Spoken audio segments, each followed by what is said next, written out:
The 1980s and 90s bred some of the most compelling sci-fi humanity has ever seen. And these franchises sparked the first inklings of imagination and creativity in my tiny little mind. The Matrix, Alien, RoboCop, Starship Troopers, Back to the Future, and so much more. And it's easy to chalk my fond memories of these franchises up to a good old case of raging nostalgia. But when's the last time we've seen a new franchise have such a major cultural impact as these films did? All I wanted to do as a kid was live inside these worlds. And the closest thing I got was enter the Matrix? Most of these games based on these franchises were soulless cash grabs, just using the IP to have clueless parents buy their children a video game based on their kids' favorite popular franchise. But among the slew of these low-quality ripoffs was one game. One game that raised the bar for video game movie adaptations forever. 5.9. IGN gave Alien Isolation a rating of 5.9. Did we even play the same game, Ryan McCaffrey? I'll cut you a break though, because you also have a cute boxer. Alien Isolation was in a league of its own. Not only is it one of the only faithful video game adaptations of a movie in existence, it was also one of the most technically impressive games of its time. 2014, and it looks like this.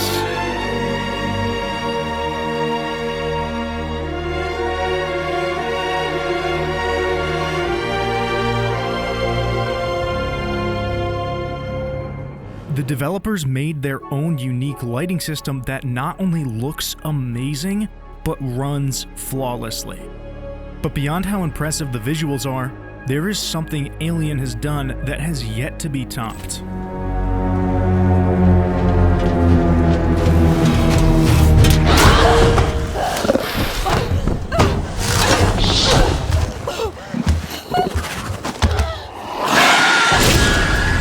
What the fuck? This motherfucker right here. It's the most terrifying monster you will ever encounter in a video game. He's fucking camping me.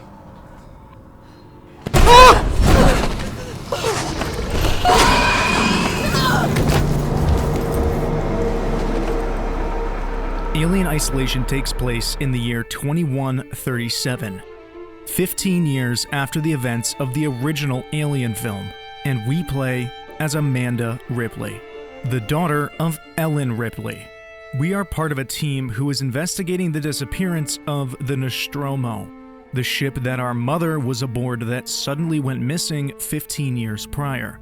And apparently, the flight recorder from the Nostromo is on board a space station named Sevastopol, a remote, decaying outpost owned by the struggling Segson Corporation. And yes, I promise that information is relevant. We are accompanied by Christopher Samuels. Samuels is an android owned by Weyland-Yutani. Weyland-Yutani is the megacorporation that the Nostromo is owned by, and the employers of all of the crew aboard the ship. When they discovered a strange distress signal emitting from a nearby planet, they were sent to investigate it. Upon investigation, they found this strange chamber filled with eggs, and, well, eventually, that discovery led to the alien massacring the entire crew of the Nostromo, except for Ellen Ripley and her cat Jonesy. Ripley self-destructed the Nostromo and barely made an escape on, an escape vessel. And 15 years later, in Alien Isolation, we experience Ripley's daughter's search for the flight recorder of her ship. We are approached by Samuels, who informs us that the flight recorder from the Nostromo is on board Sevastopol. The Anesidora has recovered what we believe to be the flight recorder unit of the Nostromo. Where? Zeta Reticula. What did it tell you? We don't know.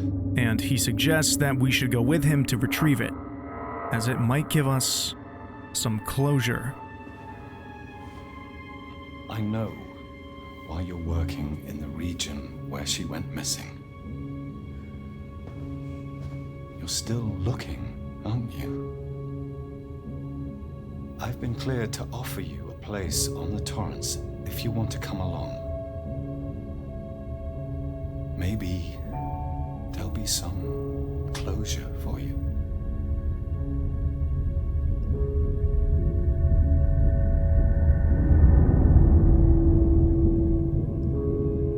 We then awake on board the Torrens, the ship dispatched by Weyland-Yutani to retrieve the flight recorder.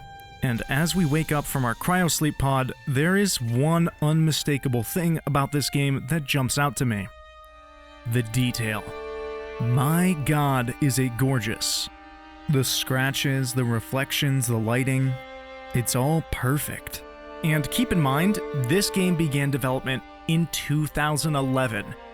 These visuals are just absolutely timeless.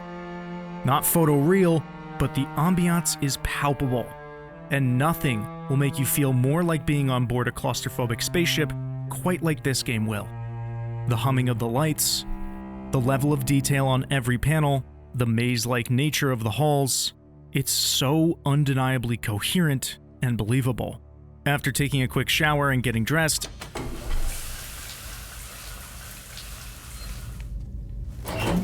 we meet the rest of the crew on the flight deck, where we quickly realize that Sevastopol is damaged and unable to get a message across to us.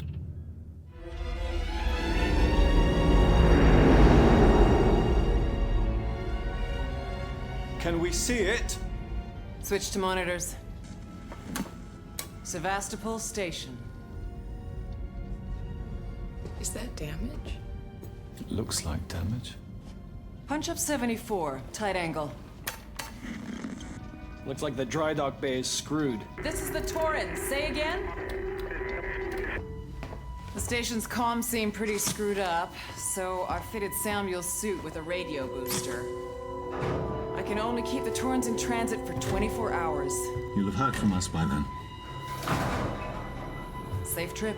So, without any delay, we suit up alongside Samuels and this Taylor girl, and we make the spacewalk onto the station. And, this doesn't quite go as planned. Fuck happened here? My God, Ripley. You're doing good, Tim. Just keep moving! Taylor, Ripley, hold on!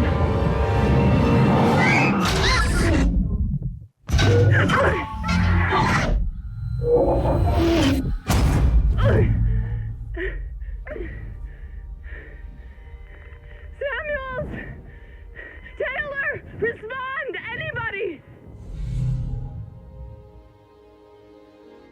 As we arrive on the station in a very eventful fashion, we're immediately introduced to some of the coolest skeuomorphic design in this game.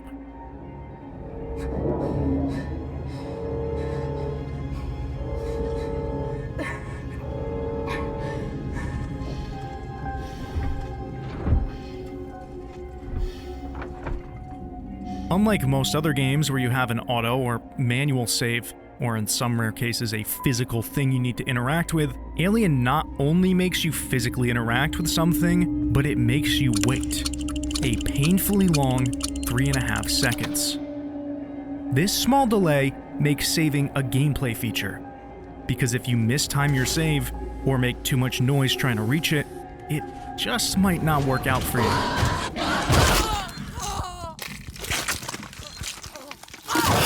Speaking of things not working out, this is my car. And that's the noise of my engine making its final dying breath. On a completely unrelated note, you should check out my Patreon, where I just posted a brand new behind the scenes video. On there, you'll also get super cool access to progress photos, and you get your name in the credits, and tons of other exclusive benefits. It's pretty cool, it's pretty cheap, and it's a great way to help support me. If you can't support me that way, just subscribe. Subscribe. That's right, David. I'm talking to you. Subscribe. Anyway, back to the video. After exploring what seems to be a completely empty station, we make a bit of an oopsie.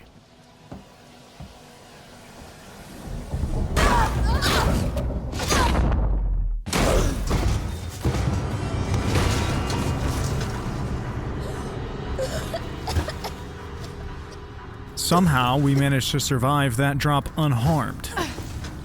And we find one of the first tools in the game. Damn. A flare. And while its main function seems to be as a light source, we will soon learn how some items in the game have more than one. Wait, dude, does this actually work? Wait, you mean I could have done that the entire time? Eventually, we stumble into a large room containing a model of the station, and signs of life. Hello? Anyone here?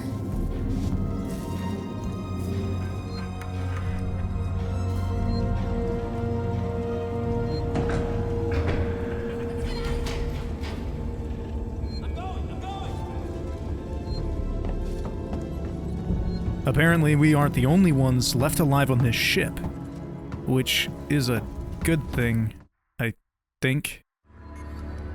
In a nearby room, we find a bunch of crafting materials, and... Did I mention this game has crafting? What are you... Beam, what are you doing?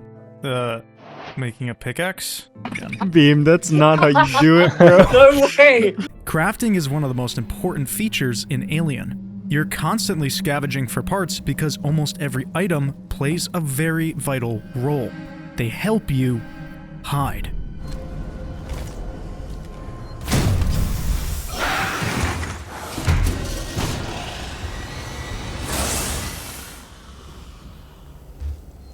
After crafting a handful of medkits, also just look at how cool this crafting system is, we make our way into an area where we can see outside, and I kind of really nerded out about it. Oh my god! It's fucking gorgeous. What happened here? I think this was made in CryEngine. Nope. Wow. Is that wow. You know what? Dude! 11. Oh shit. No! I wanted to see the outside view. Continuing to explore the hub, we begin to realize that the station isn't just abandoned. It's dying. Body bags stacked up in the corner of the room, and some graffiti that's pretty on the nose. Is this supposed to be blood? Why do we write on the walls in blood? Who is writing on the walls in blood? With nice paint strokes. Oh, another flare. Thank you. Air hockey. Love air hockey. Eventually, we find a maintenance jack. And, yeah, I'll take that. Thank you. Ugh. I think I need this more than you do. I use it as a weapon? Nope. Something I didn't realize was a weapon until far too late. Wait, you can hit them? Oh my god! Using our new tool, we head over to the main door to open it, and... Stay still. Okay. Okay. Now, turn around. Come on! I'm Ripley. Where'd you come from? Ripley? Off station. A ship. There's no ships here! There are now. Well, that's good news, because things are not so good here. Something blue just now, rocked this whole place. I saw it. But lady, that's the least of our problems. Yeah? Yeah, something's on this station. Something you wouldn't believe. Like what? A killer. You get it? Okay. Okay. What's your name? Axel. I was boarding with 2 colleagues. EVA. We got separated by the blast. You're doing good, Tim. Can you help me find them? Why? Because you seem to know your way around. I mean, why? What's in it for me? A place on the ship. How do I know I can trust you? I need to find comms. I need to contact my ship.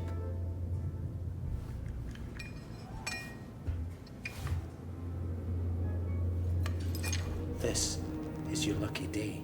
We do a bit of exploring with him and quickly learn that the people here have gone full anarchy mode and have decided to shoot anyone and everyone on sight. What's the emergency? Someone else has been here. Everyone, stay alert. Keep your guns tight. Shoot anyone you don't know.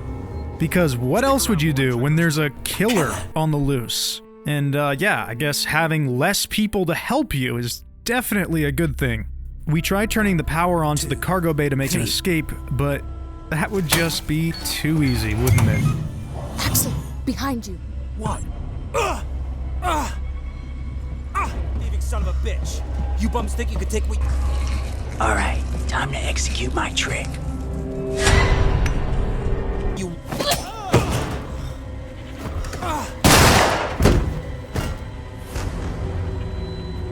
Fuck. Let's go. The others are on their way. We need to go! Now! Hey, you bastards! Move it! After beating someone to death and making a quick sprint down the hall, the unexpected happens. You killed that guy! Because he was going to kill me, you saved my life. This is about survival. Do you understand? You hear something? I hear something. Axel? Fuck have I got on me?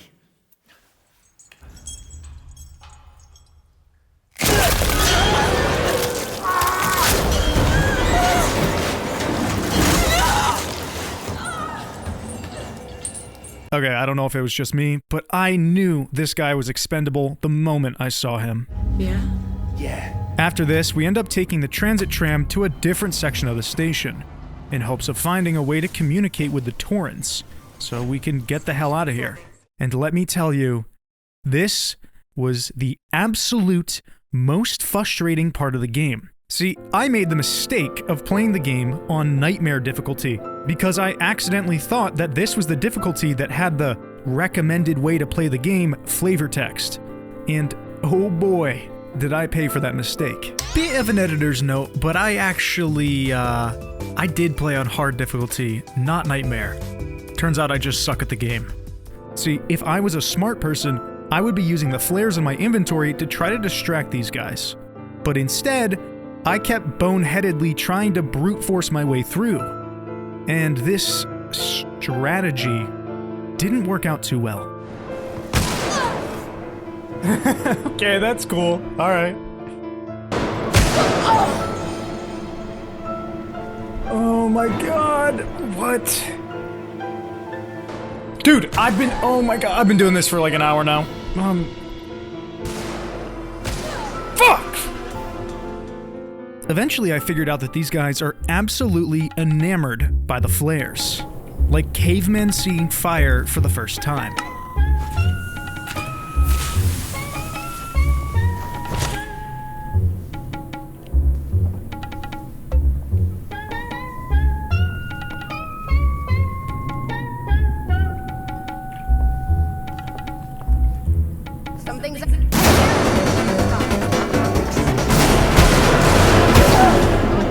Are you fucking kidding me? And after my amazing discovery, we managed to sneak by unnoticed. This is the way I needed to go the entire time? What? Now finally able to explore this new area, we find a revolver on a table. And I was so excited when I found this thing, but trust me, it's pretty much useless. Dude, is he fucking invincible? In a nearby room, we actually find the flight recorder from the Nostromo, our mother's ship, but it doesn't seem to be working. What?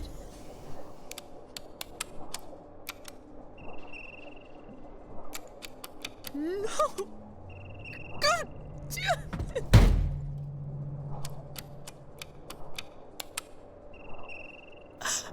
Okay. Stay focused. Unauthorized access detected.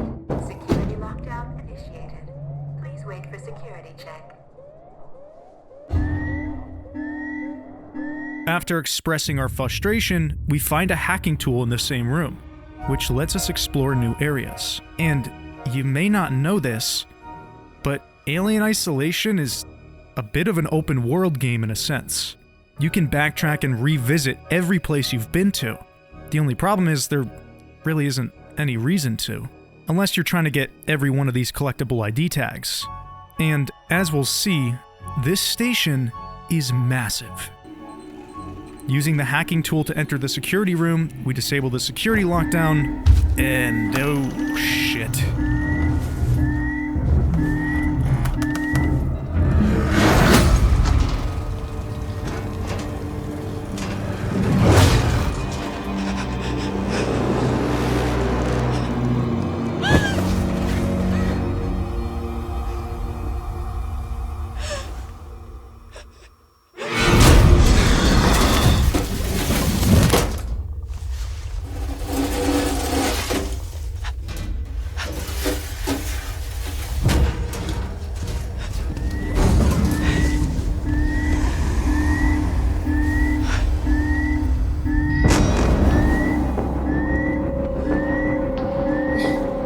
As we sneakily head back out to the hub, we see the alien effortlessly... Fuck, that word's hard. We see the alien effortlessly take out those pesky humans that were harassing us earlier. So much scrap, I don't know that scrap. Why is the music doing that? Why are we doing that? Alright, we're leaving. Oh god, oh god.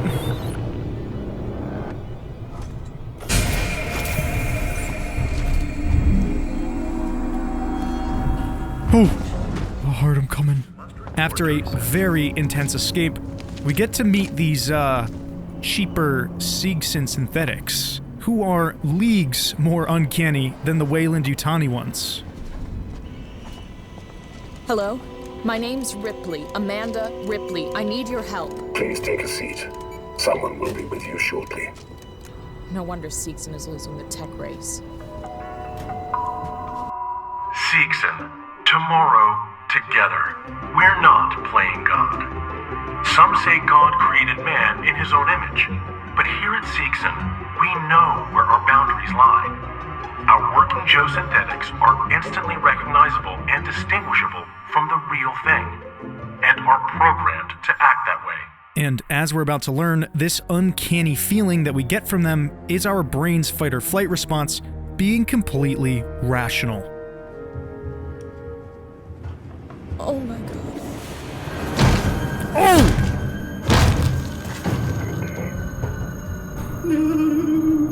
Jesus Christ, dude.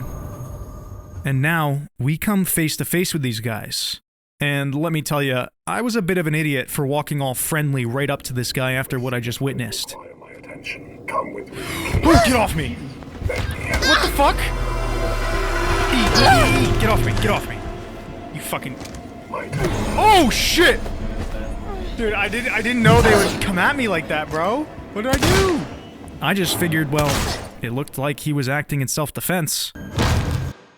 After that unsuccessful attempt, we do a bit more poking around the ship, dealing with waves and waves of these fucking clankers. Eventually, we're able to hack a computer terminal where we're able to communicate with Samuels and Taylor. Samuels! You're alive! It's Ripley! Ripley! Taylor, it's Ripley. We were getting worried. I made it! Where are you? We're at a transit station now. It's right by medical. Okay. Samuels, listen to me. It's not safe here.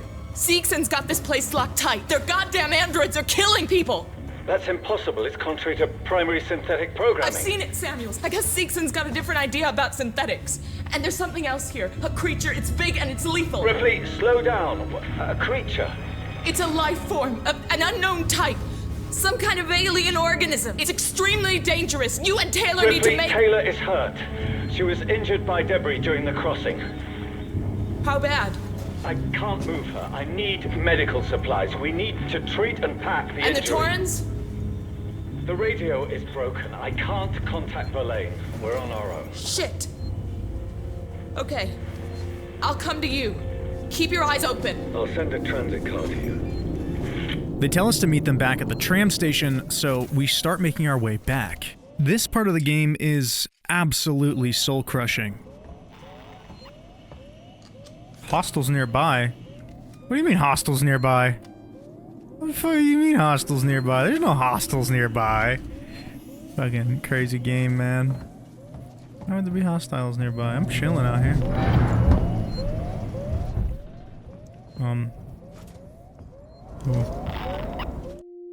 You need to start at the top of this stairwell, sneak past a horde of androids, as well as the alien lurking in every vent. Oh! What the fuck? Dude!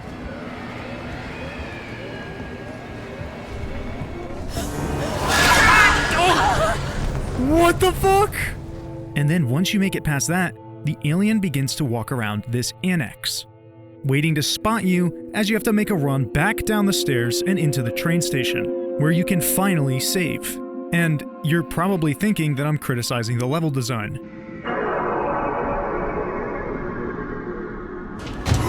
What the fuck? What the fuck? What the fuck?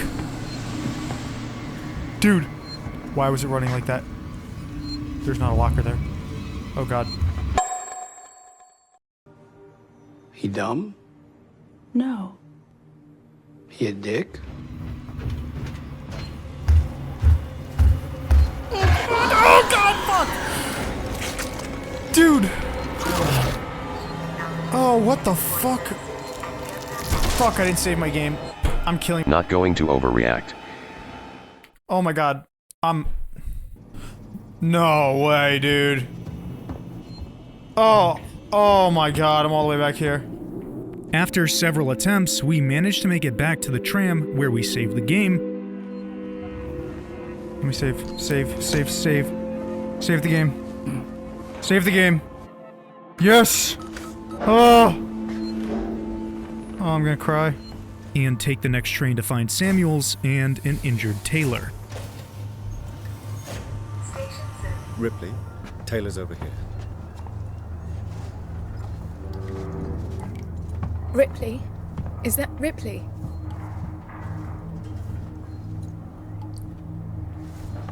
Try and rest, Taylor. How is she? She needs treatment. Medical's nearby, but I didn't want to leave her. I'll go and investigate. See what I can find. You stay with her. And just as we need the trains the most, in a stroke of insane luck, the trains are locked down. Unauthorized security breach detected. All transit shut down by order of Apollo.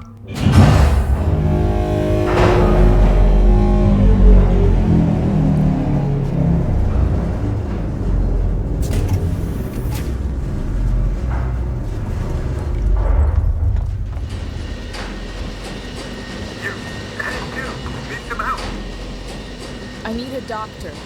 Hello? I need a... I can't hear you. Hang on. Come on, I've opened the elevator for you.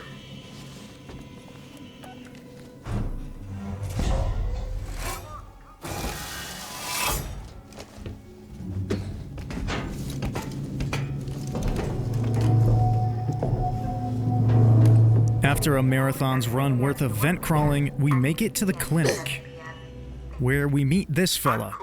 Ripley, I need to find a doctor. I'm a doctor. My friend needs help.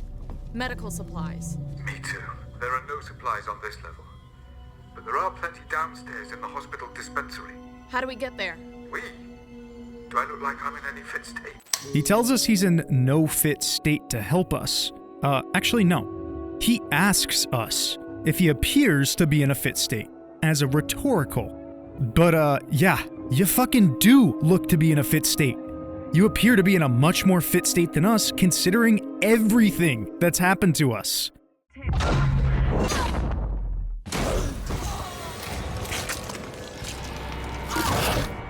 You're the one who should be doing this. This cowardly knob then tells us to go get a passcode for the elevator so we can go down a level to get the supplies. Lingard would have had the new passcode. Morley's office is your best bet. Consider this a formal warning. And for the record, I do not have a problem.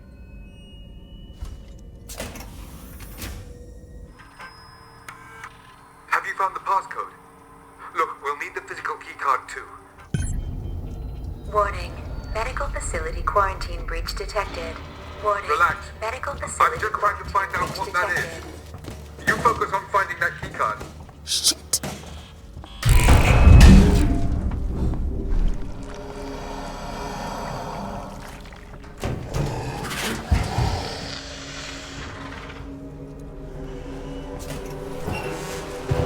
And this is the first time the alien gets to fully stretch its legs. See, the first couple of times we've seen it, its actions were mostly scripted. It was forced to be in the annex here, and it was also forced to sit in these vents and chase us. But now, its own AI is in full control, and it gets access to its entire hand of cards. So how does the alien actually work? Well, the alien is cheating.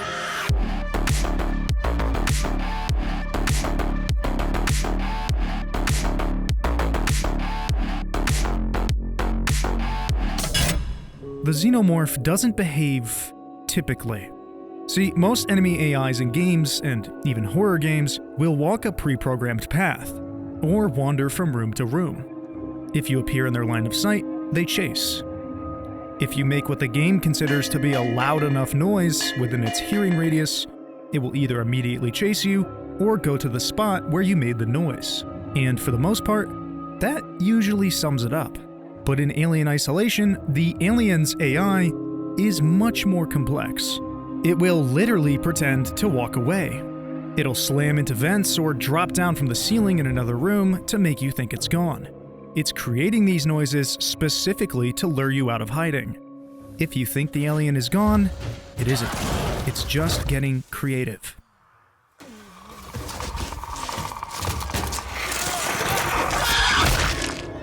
See, under the hood, the alien actually has two AI systems running at the same time. The first is the Director AI, the Dungeon Master. It knows where you are, what you've been doing, and which route you're taking. This system will guide the alien towards you, but it's also more just like a hint towards your general direction.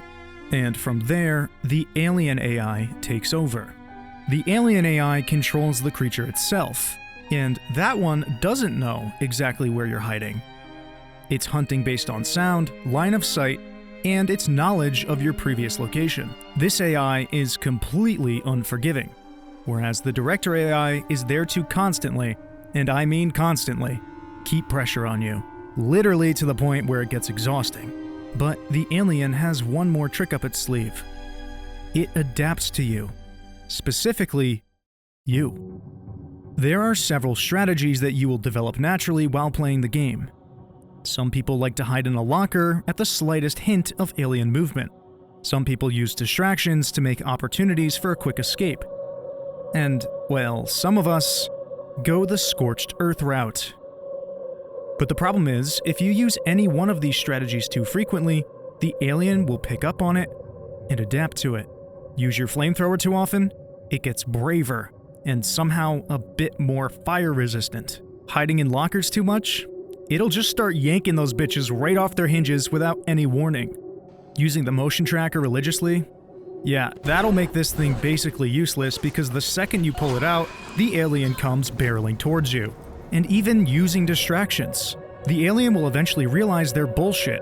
Like after you try to rage bait your dog too many times by pretending to throw a ball, and they eventually pick up on it and just stare at you. Like, I'm not that stupid, bro. Isolation isn't a game where you can develop a reliable strategy. It's a game where each strategy only lasts so long, and the alien is the one who's deciding how long it will last. By the time you're halfway through the game, the alien stops behaving like a typical video game enemy and starts acting like something alive. Like something that's watched you, recognized your patterns, knows what you're gonna do, and decided to punish you for being predictable. After an unreasonable amount of panic saves and hiding in lockers, we managed to take the code back to the doctor.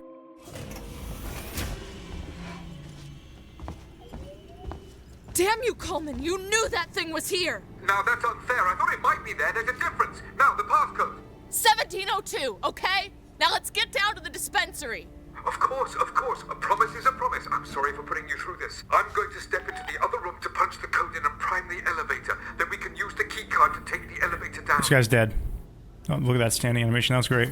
That was like a Fallout 3 fucking sitting to standing transition right there. Dude, look at that glass shader. That's so good. See that? It's like kind of wobbly, how it like distorts it a bit.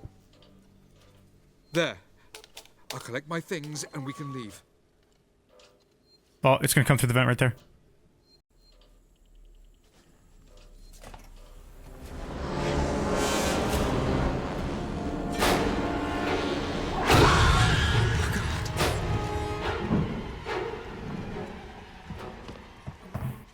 I'm out, yo.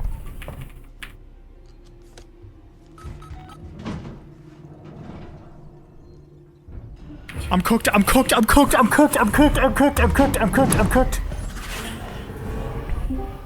Oh my god. After that close call, we find ourselves on the floor where the medical supplies are. Allegedly.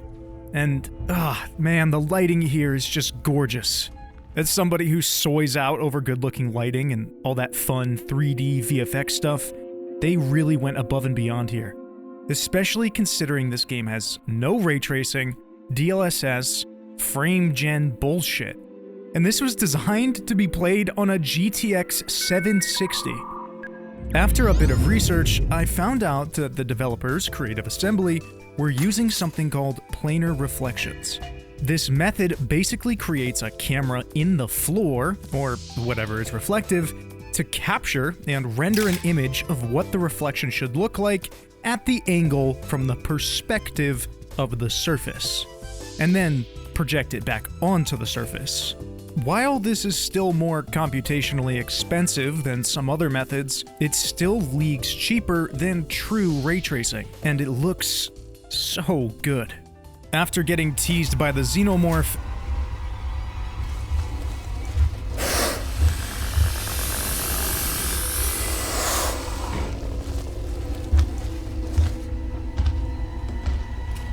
we find this video on the computer we were hiding underneath.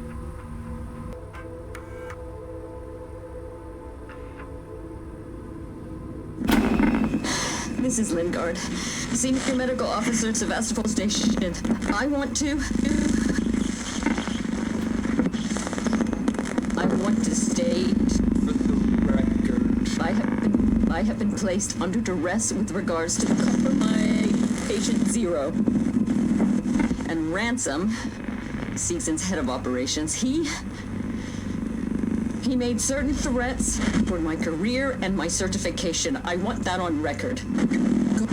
God, that woman needed help. I didn't know what type of parasite she had encountered, but it had planted something inside her. I am so sorry. I had no way of knowing what would happen. Apparently, there was some sort of patient Zero on this station, as well as, some pretty illegal threatening. But that's about all the information we'll get for now. And just outside of this room, we finally find the medical supplies for Taylor. Samuels, I've got the meds. We're at the transit station outside medical reception. Ripley, we heard gunshots, and if we heard them, so did the creature. Making our way into the next area, we begin to pick up on some of the xenomorph's tricks. Save point. You know, I have a feeling that's gonna open up these pods here. Whoa. Yeah, not falling for that. Not this time. We then start up both of these generators to power up this section of the station.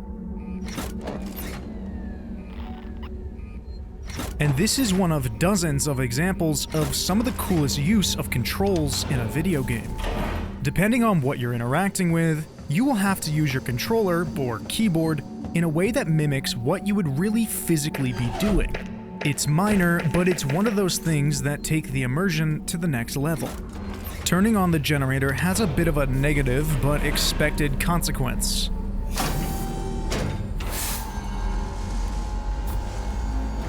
And now we have to play Ring Around the Rosie to be able to quickly activate this console. Oh, fuck. Is he hitting me? But now we have even bigger problems. We have to deal with the androids and the xenomorph at the same time. But thankfully, we're able to sneak around underneath the floor. Yeah, but it's not a perfect strategy.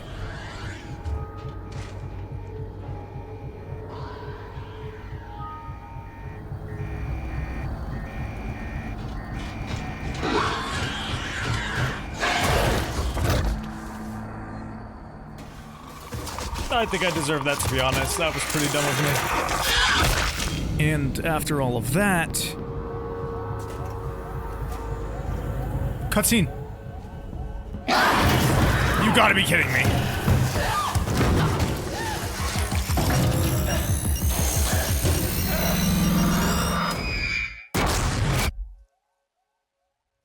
In another incredibly lucky series of events, we managed to escape the Xeno. But I, didn't realize you were supposed to go up. So I died of smoke inhalation. Where do I go? What? What? No. Oh. You have to be fucking kidding me, dude. You have to be I didn't know I was just passively dying. What the fuck was that? Oh, come on. After successfully climbing out of this hellhole, we find that the direction we need to go is blocked by fire and smoke. But the alternate elevator is also broken. So at this point, we need to find parts to fix it. And this is one of the coolest and most terrifying parts of the game. You're faced against 6 or 7 human enemies here, but if you're clever enough, you don't have to deal with them at all. How many of them? Ooh, I could pipe bomb them. There's a lot of them. I bet you I could pipe bomb them. If I sneak up. Did I get pipe bomb? Yeah, I'm about to pipe bomb them.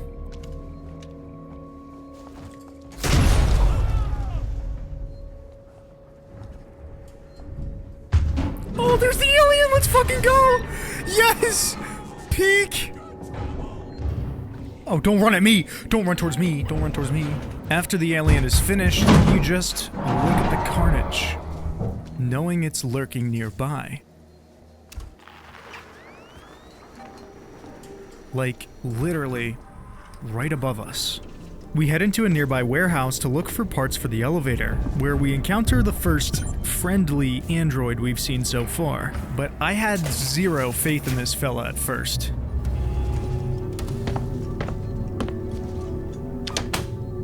Now play nice.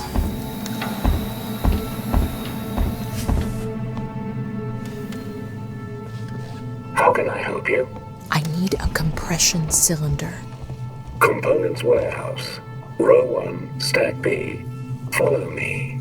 Just keep the noise down, okay? As we send the android off to power everything on, we hear some of the best sound design this game has to offer. Android power online and awaiting activation.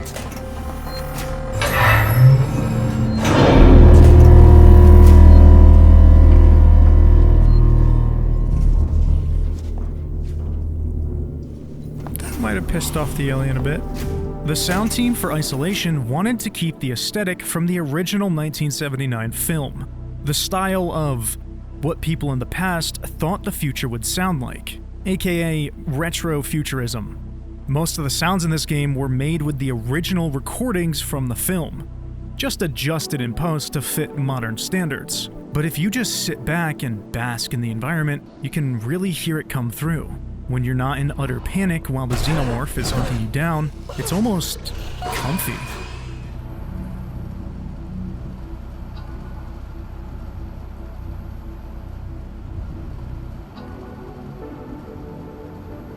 Can someone please make a 10-hour version of these sounds for me to fall asleep to?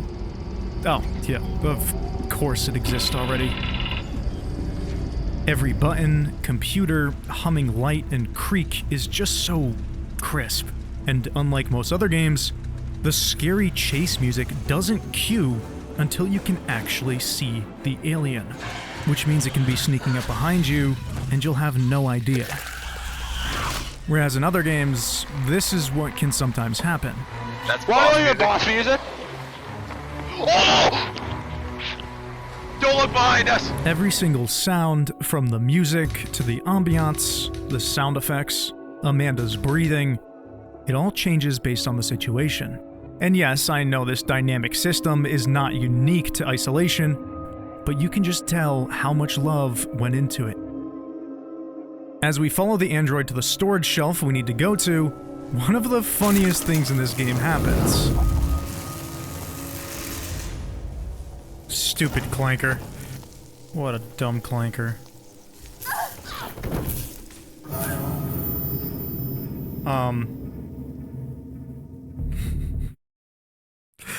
Oh god. I can't believe I did that. Rest in peace, friend droid. You were the only one who was good to me. After grabbing the supplies and heading back down the elevator, we, Damn. Bro had a good time. We head into a factory area where we commit a bit of aggravated assault.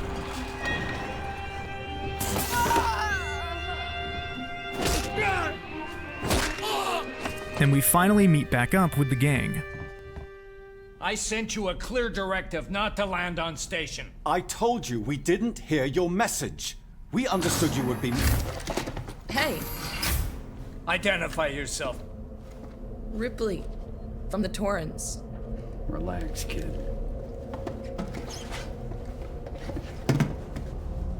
What the hell is going on here, Marshal? Where's the security forces? You're looking at them. I've seen the creature. What is it? I don't know. Something brought here by Marlowe, the captain of the Anisadora. The ship that found the flight recorder. Is there anywhere safe left on this station? That creature's running around and the Seegson synthetics are less than friendly. Goddamn androids. Ripley. Taylor needs attention. Medical's a no-go. We can't take her there. We have a basic life support unit back at HQ. Then let's go. We meet the Marshal, apparently the only remnant of security on this station, and now we need to restore power to the transit system so we can transport Taylor to someplace where she can get aid. Yet again, we seem to be the only person here fit for the job.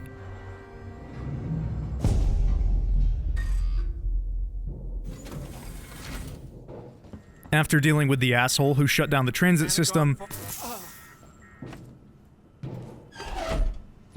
we head back towards the transit station. This is also where I discovered that you can shock the androids with the cattle prod and get some fun reactions out of them. Now having to take an alternate and longer route to get back, we tell the group to go without us. Take it. I had some trouble, so it's gonna take me a while to get back. We can wait. Taylor can't. I can catch the next car. As we call the train car, a party shows up to pay us a visit. Something's gonna happen here. Give me one clear shot. I'll stop the fucker. Eventually they pass, and we're able to get where everyone is hiding out. And we almost have a bit of a blue-on-blue situation. Why are you pointing your gun at them? Well, I was gonna blast his face off. Why? Because he's staring at me. They're friendly, you fucking idiot. Oh, this is them? And this is where my favorite part of the game begins. As we enter this area, there's a bit of an interesting thing to note. When we go to save, we get this.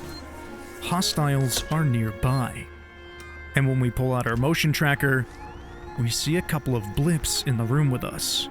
We are tasked with speaking to Marlowe, the guy who brought the flight recorder from our mother's ship onto Sevastopol. But apparently, there is more to his story than we first suspected. Marlowe? Who wants to know? My name's Ripley. I'm with the company. Here for your empty box already? guys are keen, I'll give you that. I'm here for personal reasons. My mother was on the Nostromo when it went missing 15 years ago. You serious? Shit. Well, shit. We never found her ship, Ripley. Just the recorder. But you sure as hell found something else. What happened out there? I need a way out of here, Ripley. Maybe we can make a deal. Just start talking. I want to know everything. Com check. You get me, Lewis? A little fuzzy, Marlowe, but you're coming through. Let's take it slow. I want to get to that beacon in one piece. If you're looking for a piece, Foster, I've got something for you right here. I'd need scanning equipment to find it, Heist. Okay, enough already. Focus on what we're here for. I don't want any mistakes. Now this is what I'm talking about. The immersion on this level is absolutely unmatched.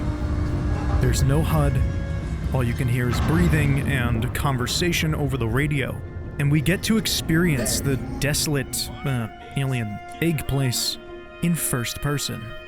There are a couple of liberties taken here, but this is the closest we'll ever get to experiencing the events of the movie firsthand.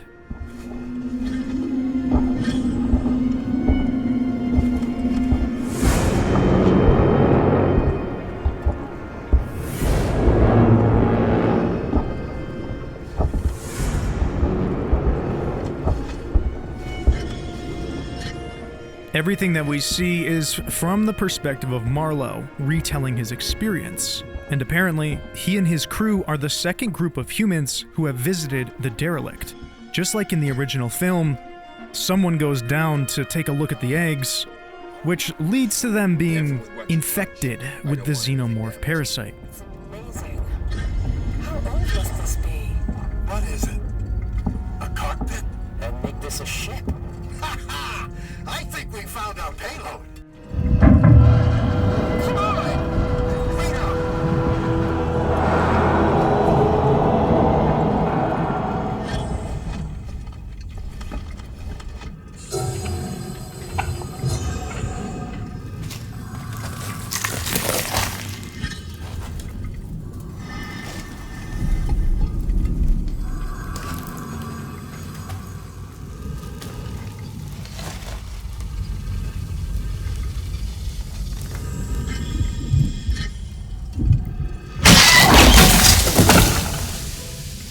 But I really have to give credit to the developers for making such an authentic alien experience, which is perfectly integrated into the game without it being clueless nostalgia bait, just thrown in for the sake of it.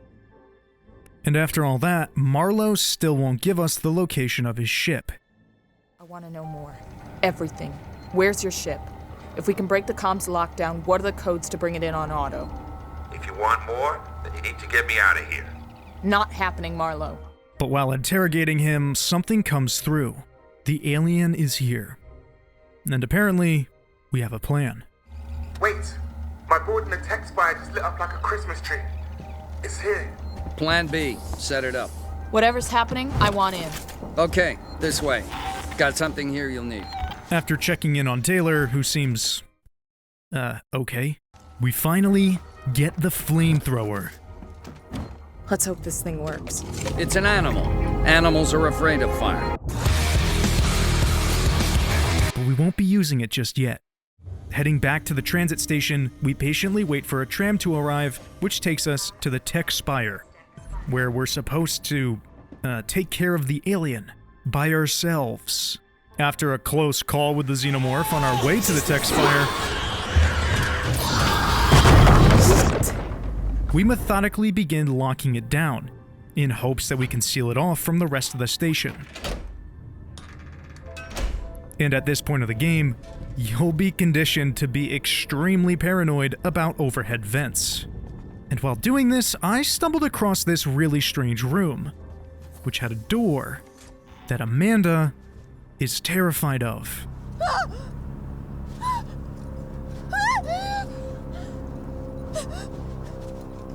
I don't know if this was a bug or some weird sort of Easter egg, but whatever it is, it kind of freaked me out. After successfully sealing everything down,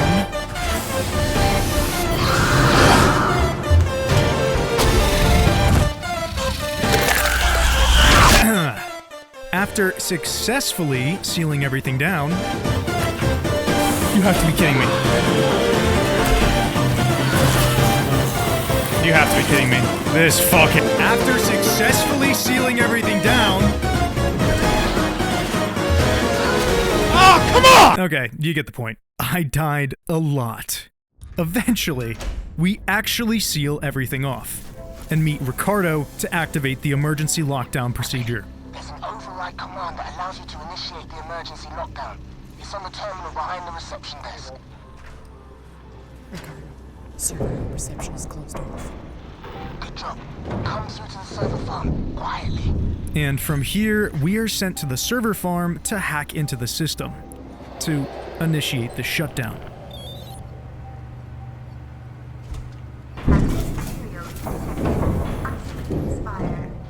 That's it. You got it. While escaping from the server room, we get news that the alien has somehow breached containment and is following us. So the Marshal tells us to lead it to the labs. And then he says this ominous and definitely not foreshadowing line. Take the elevator to Gemini Labs. If it follows, we can still trap it there. Ripley, Ricardo, we can't let it escape again, no matter what. There's also this one thing in the game that happens that always gets me. There you are!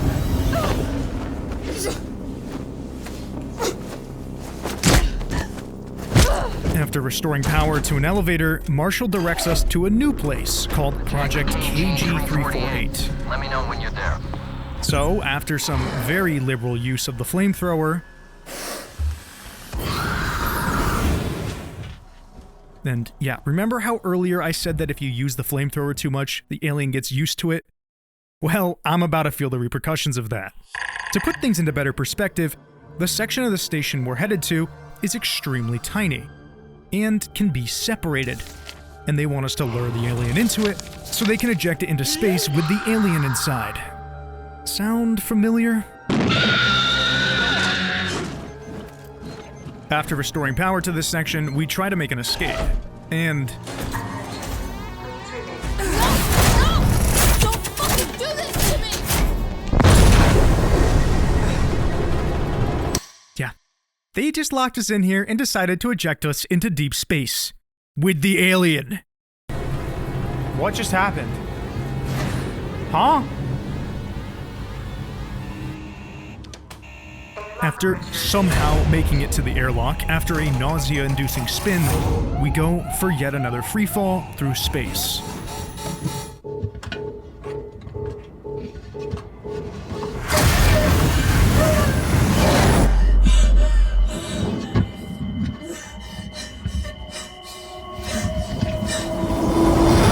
Oh, fuck, that looks like it hurts.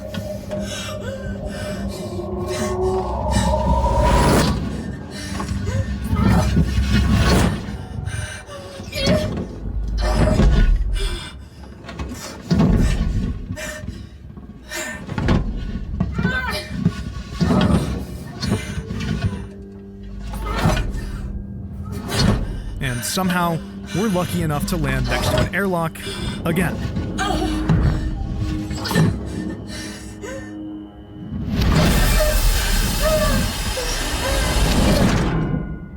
But after boarding, we don't need to worry about the xenomorph anymore.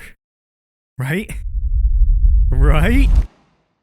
Now, we just need to make our way back to the Marshal and have a little word with whoever decided to eject us into space with a fucking xenomorph! After calming down and getting acclimated to our new surroundings, Waits is extremely surprised to hear from us. Hello? Hello? Can anyone hear me? Ripley, is that you? Yes, wait! Me, you son of a bitch!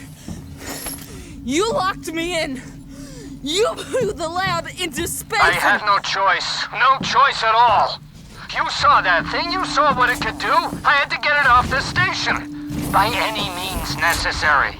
He says how I had no other choice. We were 3 milliseconds from going through the door when the alien was on the other side of the capsule. I think it might have had a bit of a choice. Around the corner, we find a precariously placed shotgun. Alright, so I've been through here before, and now he's here. Give me that bitch. Come on, do it. Do the thing.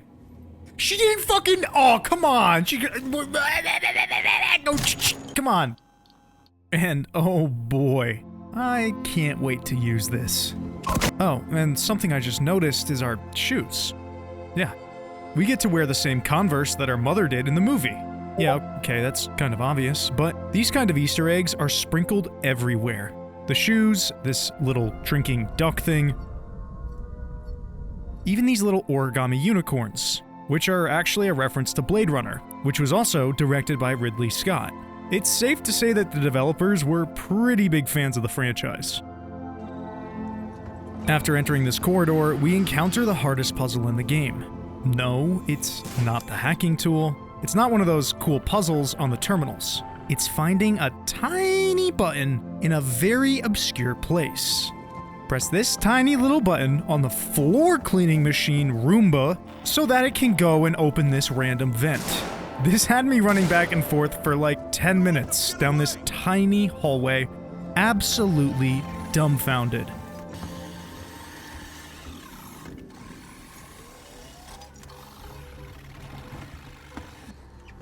On our way back to Waits, we hear this would-be rather disconcerting radio call from him. But, karma's a bitch, pal. Wait, I've got some security shutters in my way. Can you open them? Waits. You bastards, you murdering bastards! Leave him alone! Stand down! You're becoming hysterical. You bastards!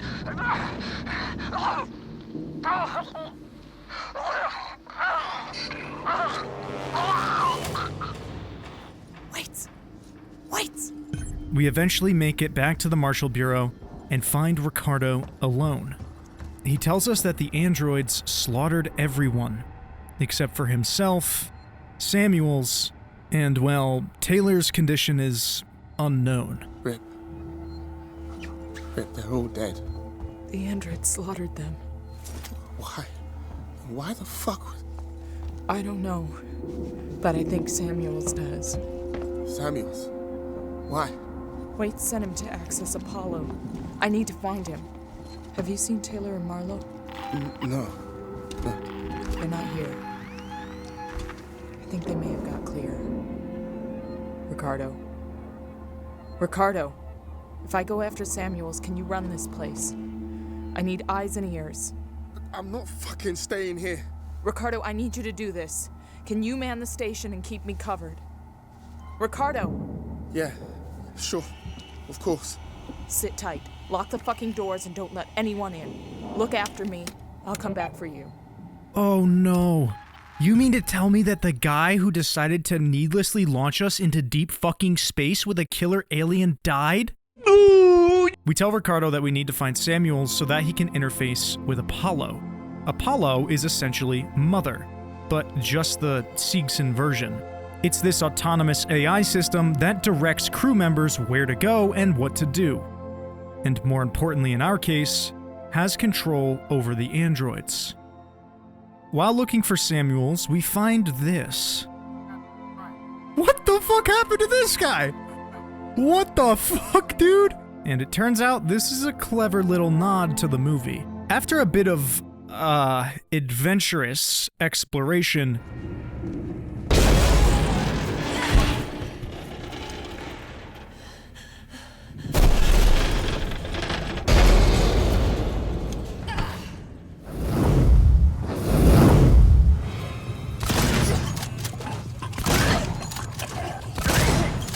and on our way to meet up with Samuels, we actually watch him talk with one of the Seegson androids through the vents. And this is, pretty badass. Open the tower transit immediately. Apollo transit reserved for Seegson executives and synthetics only.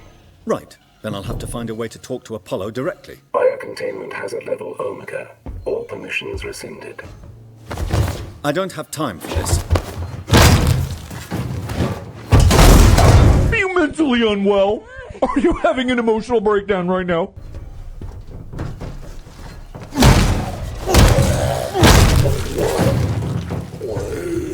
We eventually meet up with Samuels, and he basically tells us that the only way he can access Apollo, since it's really only made to interface with Seegson and androids, is by shoving himself into this crazy contraption, hooked up to all of these massive cables diverting power to it. Ripley, good to see you alive. Apollo's security perimeter has been built so that only Seegson synthetics can interact with it. I'm going to use the reformat chamber. It's the only option. I've had to divert power from the area to allow me to try. Samuels, that's too dangerous. Yes, far too dangerous. Wish me luck. Samuels, don't!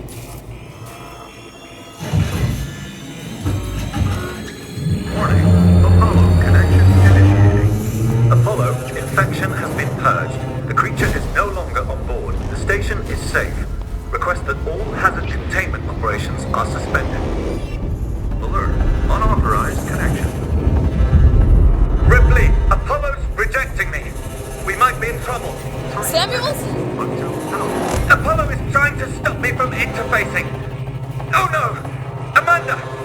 You need to manually disconnect the system. Please!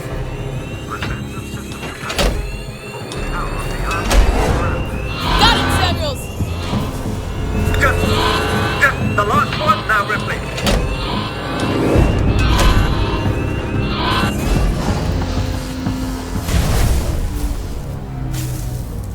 After we help him activate all of the power stations in the right order,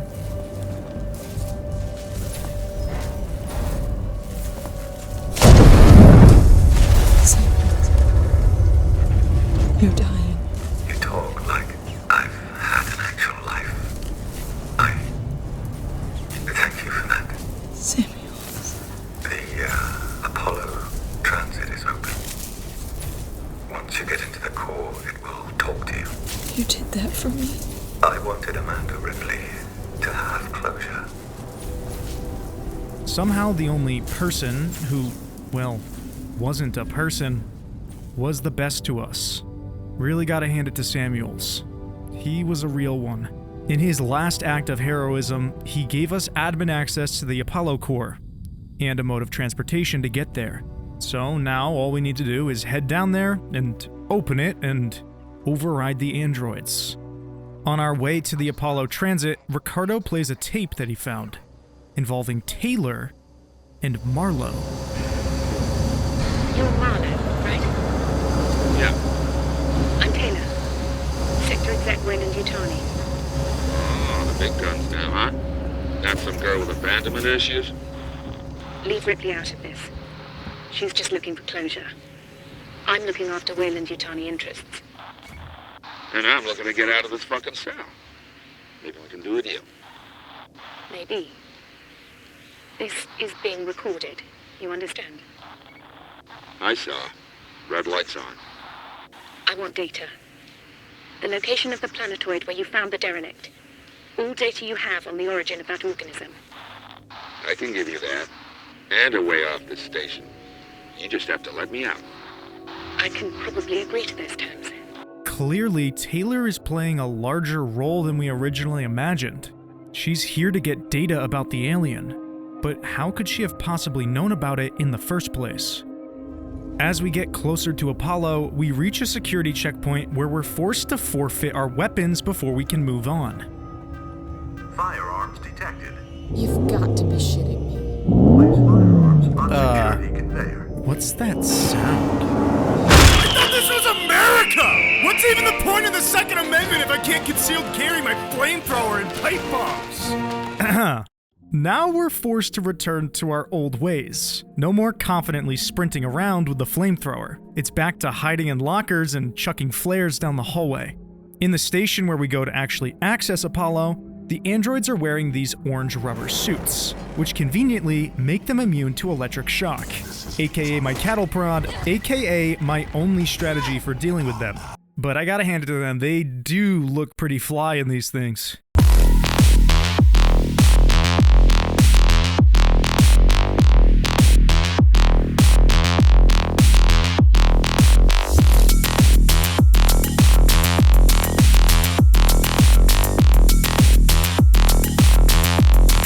After powering on the nearby vents, we enter them and hack into Apollo from inside the vents. For some reason. And then we witness one of the coolest visuals in the entire game.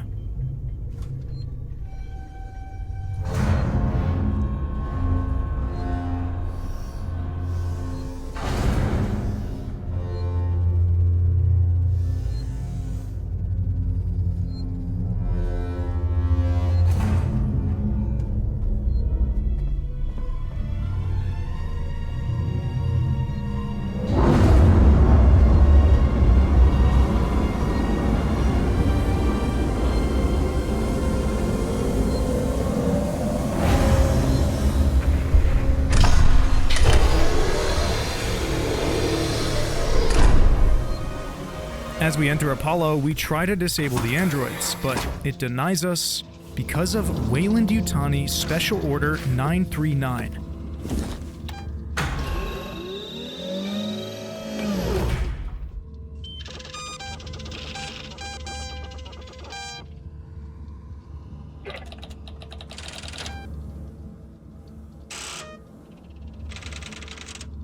What the hell?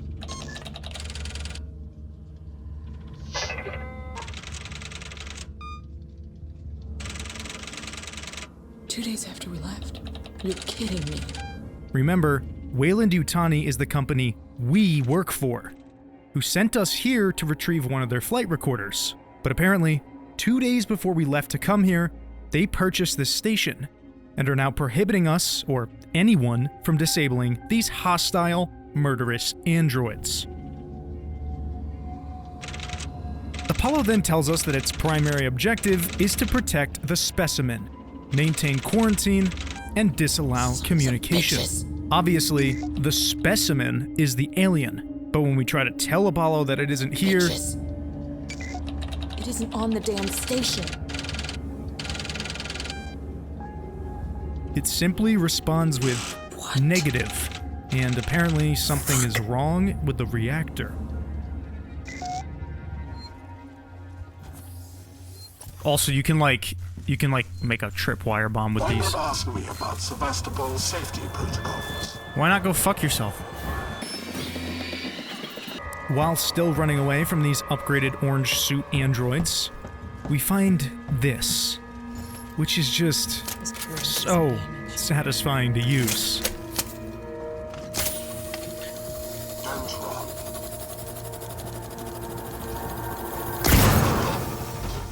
Get fucked. Love that. Very nice. As we enter the reactor, everything seems pretty normal. You know, for a massive fictional reactor, for an even more massive fictional space station. I'm at the top of the reactor core, Ricardo. You see anything yet? Nothing. Got some androids, core control systems, business as usual. I'm gonna have to expend a lower level. It should be an elevator down somewhere. A few dead androids later, and we make it to the other side of the reactor, where we head down into the core.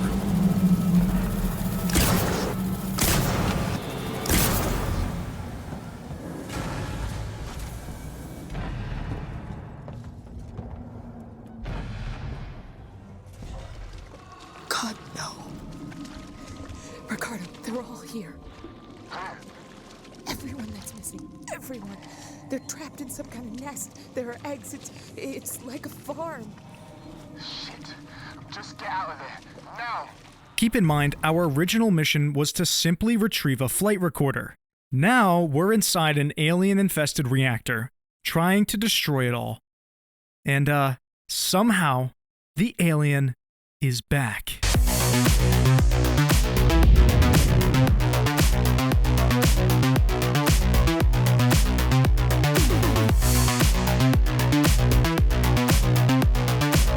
Oh, and now there's facehuggers.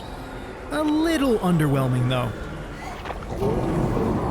That's so lame, dude! What the fuck was that?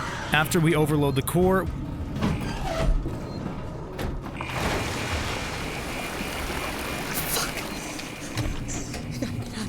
We head back up to the reactor room, where we plan on initiating a purge of some sort. Ricardo, I can destroy the nest. Ripley, you've put yourself in enough danger today. I can power up all the cores, overload them, and then initiate a reactor purge. It'll destroy everything down there. Look, I'm not trying to persuade you out of this, Rip. I'd just like it if you didn't die. So, after preparing the rest of the reactor for a purge, we make the most horrifying discovery imaginable.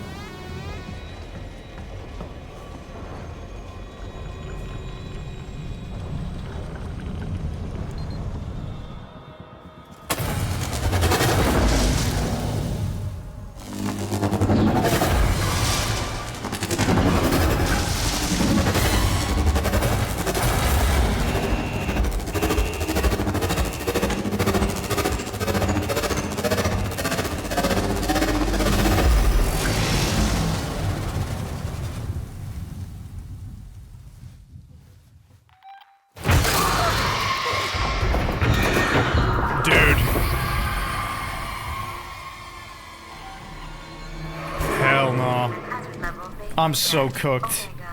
Yeah, turns out the alien didn't somehow just make its way back on its own.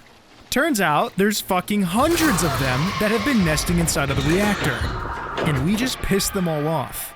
We inform Ricardo of the unfortunate situation, and he tells us that multiple systems are resetting across the station, which might just be our one big chance to escape. There's still some on the station. Shit. I'm sorry, Ricardo. I need you to get to medical, now. The reactor purge. It's resetting systems across Sevastopol. Lights, transit, maybe even communications. I think this is our big chance. Just go, now. We might not have much time. I'm heading down to comms. As we make it to the medical bay, where Ricardo told us to go, he says that he still can't contact the Torrens. But Marlowe's ship, the Anisadora, is stationary just outside of the station. Plan B, Rip. See, before I left, the system showed a ship approaching Sevastopol. I think it's the Anisadora. Marlowe managed to send out his auto codes to call me in while comms were temporarily open. We've got to get to it. Is it docking? No, but it's in a holding position nearby. Head for the ambulance bay. The shuttles are really short range, but they'll make it. Got it. And keep in mind, there's not just one alien here we need to worry about. There's a lot. At this point in the game, some of the androids have dropped the passive-aggressive, friendly persona and have just started saying, We then find the ambulance, hack our way into it. Coordinates already in the system. Just punch the dash. What about you? And dock onto the Anisadora.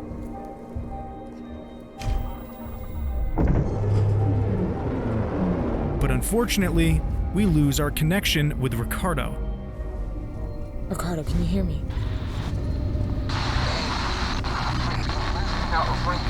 Not sure how much longer the link's gonna last. How much longer the link's gonna last. And, I hope I'm not the only one who thought that this was a xenomorph. This has to be intentional. It is intentional, you developers are the best. Everything is offline, so we go ahead and restart the generators.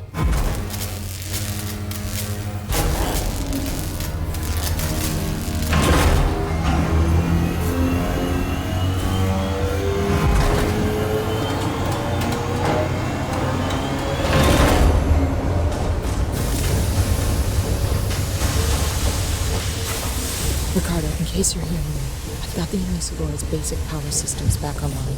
Doors should be open. Hopefully some light. Still no sign of Marlowe. Hey, Ripley. Welcome to the Anisadora. Marlowe? Where are you, Marlowe? Thanks for switching the power back on. You saved me a job. I only needed it offline temporarily. I had some things to fix. Maybe you want to join my crew. Plenty of free spots. Ripley, Marlowe double-crossed me. He said he'd give me all the necessary handles the creature so I could take it to the company, but he... Taylor? Taylor! Marlowe, what are you doing? What no one else seems prepared to do. Come find me, Ripley. I got something for you. As we finally seem to find something of interest, it turns out to be the flight recorder data, the one thing we came here for in the first place.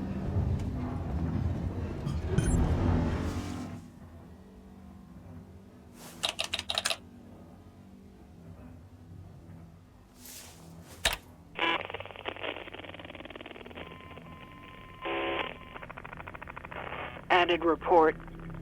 Personal message. This is for my daughter. Hi, Amanda. I'm recording this for you, my sweetheart, and I hope you get to hear it one day. You see, I got into trouble. My ship, there was an accident, sweetheart, and we found an alien creature. It was very dangerous, and the only way we could stop it was to destroy the ship. I'm okay. I'm stuck on this lifeboat, long way out. But we had to destroy the ship. We had to destroy the Nostromo. We just couldn't risk bringing that thing home with us. I needed to protect you. Don't worry. Don't worry about me. I'm sure I'll see you very soon. I love you, sweetheart.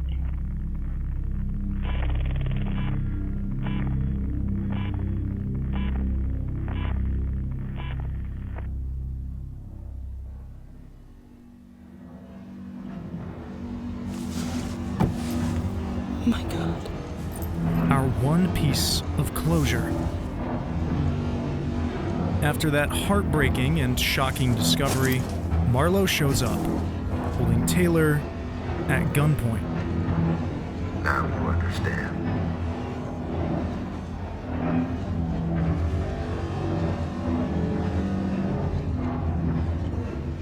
And then you overload the fusion reactor. That'll turn the reactor into a goddamn nuke.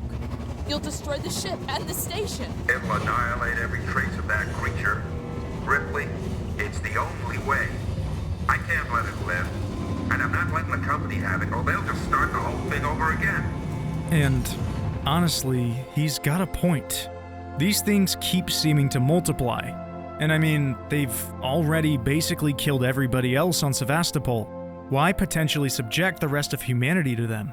It's likely what our mother would have done. Like she said, we just couldn't risk bringing that thing home with us. Listen to me! We don't have to do this! Stop! Stop it, Marlowe! Marlowe, please. You heard what your mother did. She understood. If she was here, she'd be helping me. You think she would want company suits on the zip code of that creature? No one must know. There are still people alive on the station! Marlowe! Foster's not. She was my wife. I loved her. And I killed her. After Taylor smashes Marlowe in the back of the head with a wrench, I think I was too late. He set it going. He set it going! Taylor, I'll stop the overload. You have to help me. Go to that console. we work with her to quickly try to reverse what he has done. Fusion reactor overload in progress. That's it!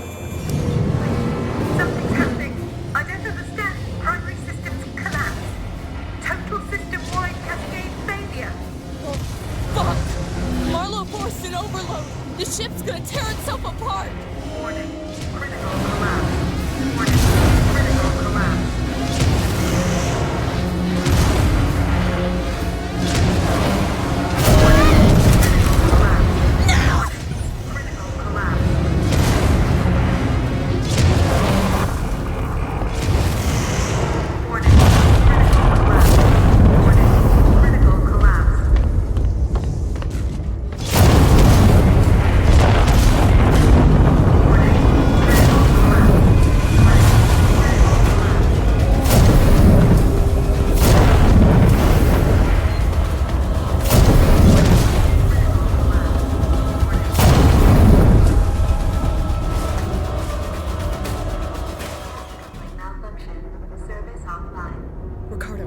Ricardo. Ripley, the Isadora blast took out the orbital stabilizers. We're about to fall from the sky. I'm trying to contact the Torrens, but the comms are still locked. The ambulance you just docked is screwed. The Torrens is our only way off this. Yet again, the Torrens is our only chance of escape. And, oh, shit, they actually left us a message. Hello, Sevastopol. Can you respond? We just saw a ship blow on your starboard side, took out an entire orbital stabilizer array. We have no place to dock. Please, tell us what's going on in there. We can take survivors. I'll leave this channel open. Torrens out. Oh yeah, and on top of everything else, now there's armed security on our ass. We've got company. Seats and security just came through. Guns in hand, not friendly. I had to hide under a desk. What do they want? The Torrens. They heard the broadcast. They want to contact it. I think they plan on taking it by force. After a fair bit of sneaking around, we meet back up with Ricardo, where he tells us that we can find the exact position of the Torrens by using the comms array. Ripley. You okay? Listen, Marlowe's permissions are still logged in this terminal. If we had the coordinates for the Torrens, we could align the transmitter dishes manually, bypass Apollo completely. There's an observatory near the comms array, right? Yeah. You should be able to find the Torrens coordinates using that. I'll get the door for you. We're able to get a rough location of the Torrens from the comms array, but in order to establish communication, we need to go outside and manually align the communication dishes. Thank God. Ricardo, I found them. Now you've got to align the dishes to the Torrens position manually. Check. I'm going outside.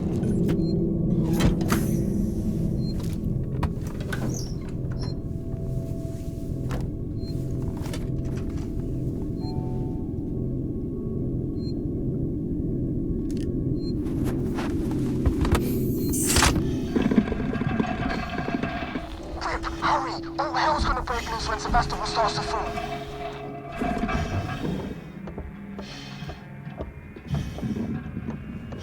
And I absolutely love how we get to see this thing move. I feel like most other games from this era would have just implied its movement by just using a lot of screen shake or a cutscene.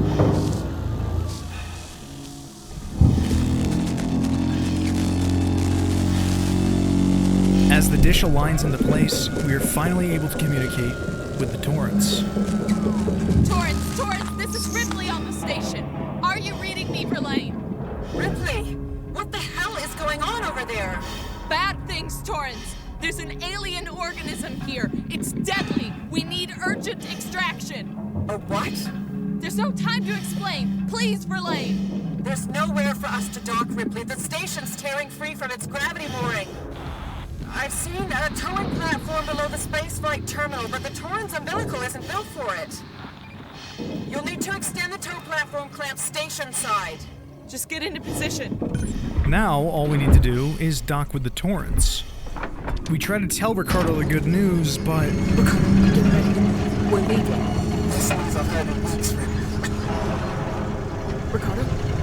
Ricardo, do you copy? And shit. Things just got substantially worse. Uh-oh. We head back to check on Ricardo, but... oh, no. Ricardo? Oh, God. Ricardo. Oh, no. Now, with everyone else gone, we have one mission, which is to get the towing platform to dock and get the hell off this ship. While desperately trying to find a way to dock, we are forced to take a bit of a detour. And here, we have to use every, and I mean every, tool at our disposal to get past all of these xenomorphs. By the time I got through this area, the only thing I had left was gun ammo and a couple flares. And yeah, even this crazy railgun is entirely useless against the xenomorph.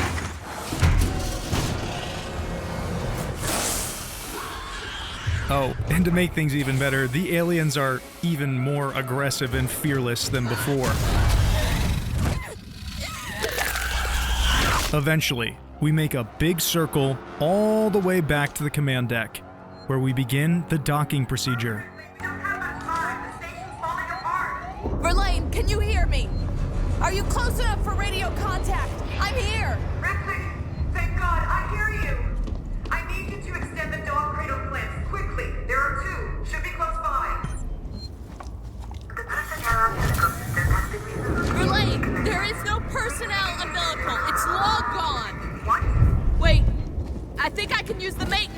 instead. If I can find an EVA suit, I can still get to you. Be careful, Ripley.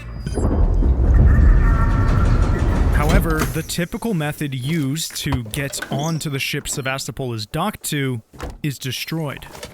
So our only way is to put on the spacesuit again and go for another spacewalk.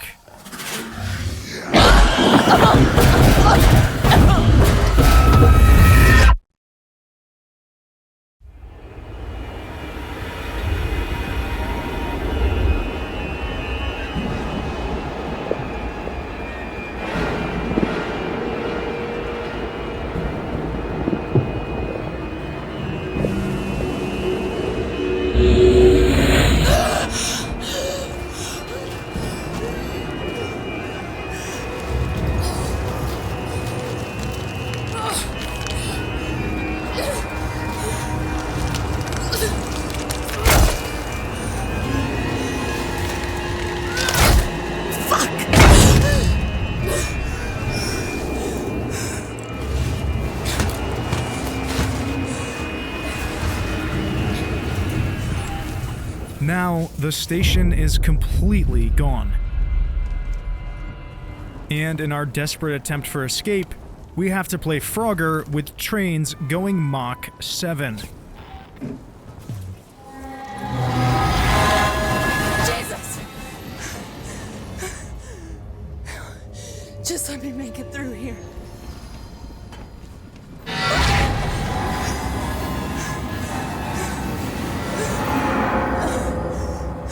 As we make it closer to the dock, Verlaine tells us that the Torrens is now stuck to Sevastopol's docking port and being dragged down out of orbit with it, like a massive metal RKO. The gravitational pull has twisted the ring and we can't get free from the station. What do you need me to do? Get out the airlock and EVA over to the maintenance platform. There are explosive bolts on the emergency release. Hurry! Sevastopol is going fast. Won't let you down. And somehow we're supposed to manually detach it. So we suit up one last time and make the final push towards the Torrens.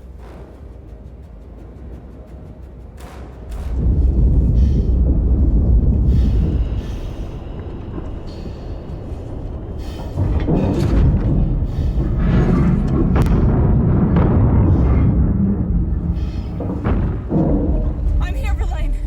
There should be 2 priming mechanisms to unlock the manual release. I see them. We prime the mechanical releases and then prepare the manual release bolts.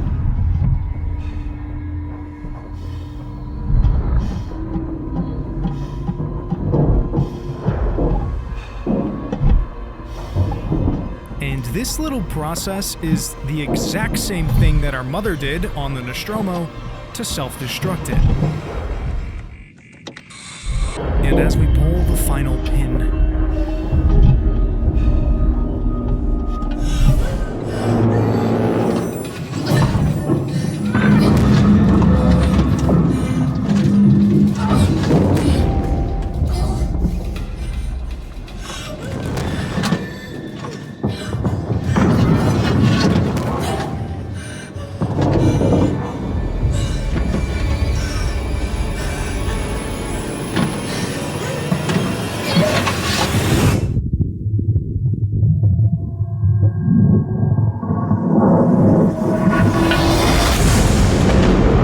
Sevastopol disintegrates as it enters the planet's atmosphere.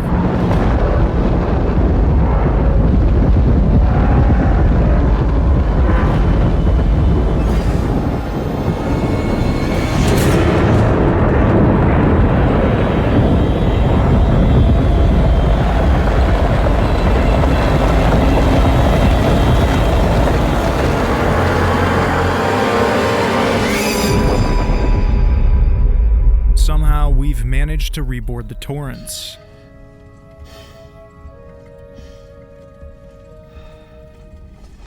Verlaine?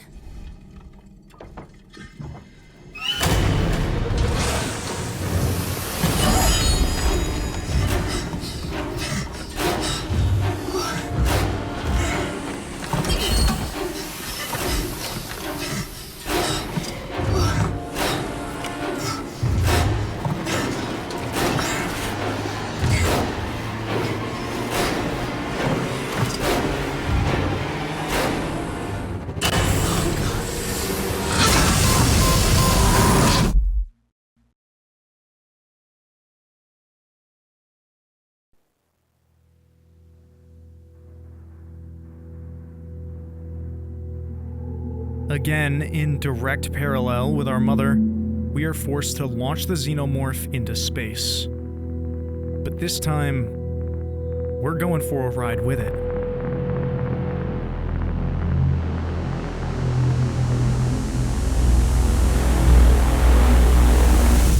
Alien Isolation was honestly my most memorable gaming experience.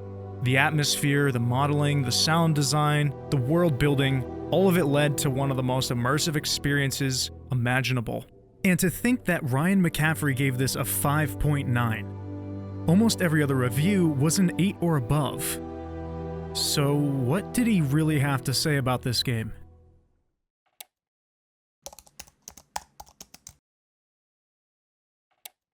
Alien Isolation seems like a perfect game.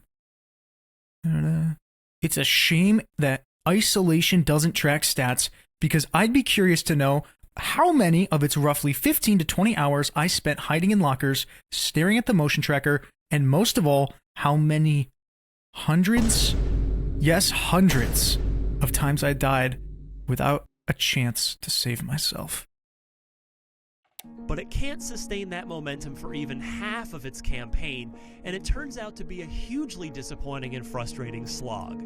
It may seem strange to complain that a game's too long, but when the genuine scares of being hunted by an unstoppable predator are so diluted by repetition and padding, Isolation's epic length really does work against it.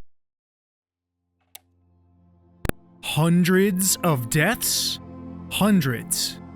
In my 60 hours, yes, 60, of this 12-hour game, I have 58 deaths.